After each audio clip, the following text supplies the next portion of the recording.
কিন্তু আপনি সোজা দাঁড়ায় রয়েছেন। হ্যাঁ, সোজা দাঁড়ায় আছেন, আপনার নাকি বাতে ব্যথা। তাহলে তো পূজা হওয়ার কথা। বয়স কত?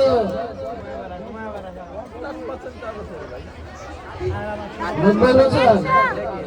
হ্যাঁ, সন্তানাদি আছে? সন্তান আছে? ছেলে মেয়ে আছে? জি, আর আমাকে দেখে না, আমাদের দেখে না। ছেলে কি করে? ডাক্তার। বাপের উপরে কিন্তু বাপ কিন্তু ডাক্তার, বুঝে বললো ডাক্তার সাহেবের কিন্তু এবার ডাক্তার আর খোঁজ বেরিয়ে আসবে। হ্যাঁ, আপনার সাথে ডাক্তার ছেলে কি অন্যায় করছে বলেন তো?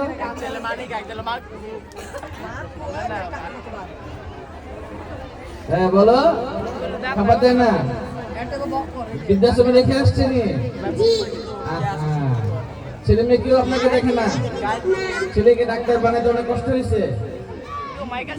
আপনার সব শেষ হয়ে গেছে সহায় সম্বল ছেলেকে ডাক্তার বানিয়ে দিয়ে গিয়া নাকি? ছেলের কি বউ আছে? ছেলে বউ কি আপনার সাথে চুলটান দেয়? আপনিও কি চুলটান দিচ্ছেন? বুঝে গেলেন? তাহলে আপনার ব্যথাটা কিসের? বাতের নাকি যে বৌমা ডাক্তার ফালাই দিচ্ছেন? বাতের ব্যথা না? আচ্ছা, আর কোনো বলার আছে? হ্যাঁ বলেন তো।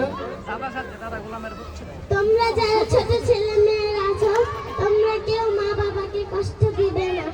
আমাদের মা বাবার যখন শেষ বয়স আসবে, তোমরা মা বাবাদের দেখে শুনে রাখবে। ওয়ালাইকুম আসসালাম। হ্যাঁ, ঠিক আছে।